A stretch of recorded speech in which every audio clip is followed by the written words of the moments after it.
जय माता की दोस्तों, माता रानी की कृपा और आपके पूरे परिवार सदा और सर्वदा बनी रहे। दोस्तों, आपका स्वागत है अपने channel my lovely home and garden में। और दोस्तों, बहुत सारी शुभकामनाएं कृष्ण जन्माष्टमी की। दोस्तों, आज की वीडियो में हम लोग जानेंगे कृष्ण जन्माष्टमी की व्रत कथा। और मान्यता ऐसी है कि इस कथा को सुनने मात्र से आपके सारे पापों का नाश होता है। दोस्तों, बहुत ही महत्वपूर्ण, बहुत ही खास है ये चीज़ें, जिसे हम लोग सुनने मात्र से हमारे सारे पाप धुल जाते हैं। दोस्तों, तो आइए चले जानते हैं कृष्ण जन्माष्टमी की व्रत कथा के बारे में।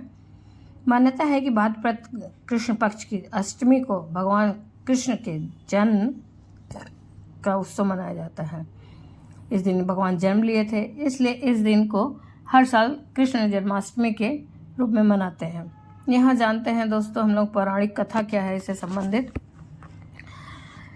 श्री कृष्ण जन्माष्टमी जो मनाई जाती है, हिंदुओं का प्रमुख त्यौहार है, जो हर साल भाद्रपद कृष्ण पक्ष की अष्टमी को मनाया जाता है।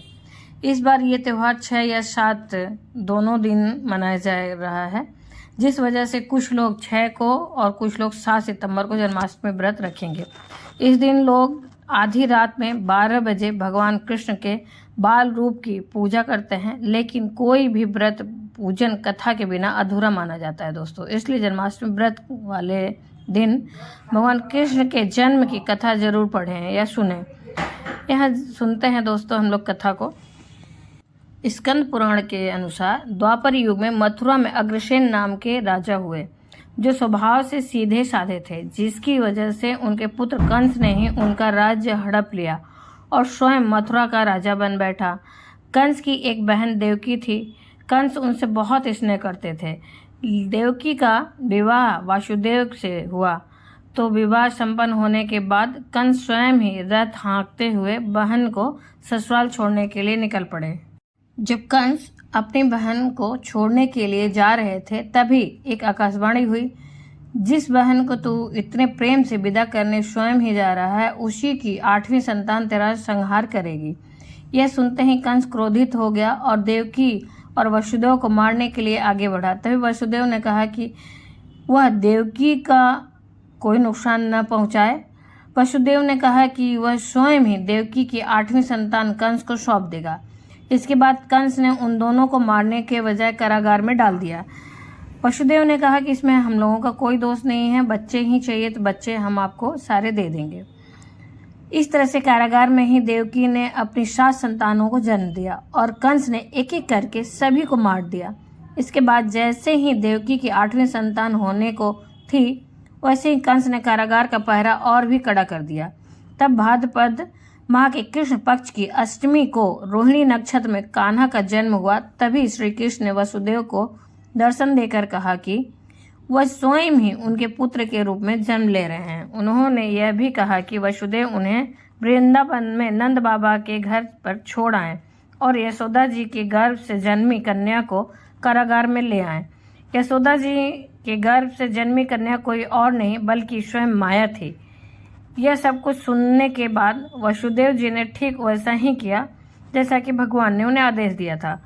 भगवान श्री कृष्ण का जैसे ही जन्म हुआ, वसुदेव जी ने उन्हें अपनी गोद में उठाया। कारागार के जो भी ताले थे खुल गए खुद ही। पहरेदार नींद में हो गए, नींद के आगोश में आ गए और वो सो गए। फिर वसुदेव जी कन्हैया को टोकरी में रखकर वृंदावन की ओर निकल पड़े। कहते हैं कि उस समय यमुना जी पूरे उफान पर थीं। वसुदेव जी ने टोकरी को सिर पर रखा और यमुना जी को पार करके नंद बाबा के घर पहुंच गए। वहां कन्हैया को यशोदा जी के पास रखकर कन्या को लेकर मथुरा वापस लौट आए। जब कंस को देवकी की 8वीं संतान ने जन्म लिया है ऐसा पता चला, तो वह कारागार पहुंचा। उसने देखा कि देवकी की 8वीं संतान तो कन्या है, लेकिन फिर भी वह उसे जैसे ही जमीन पर पटकने लगा कि वह माया रूपी कन्या आसमान में पहुंचकर बोली कि अरे मूर्ख, मुझे मारने से क्या होगा?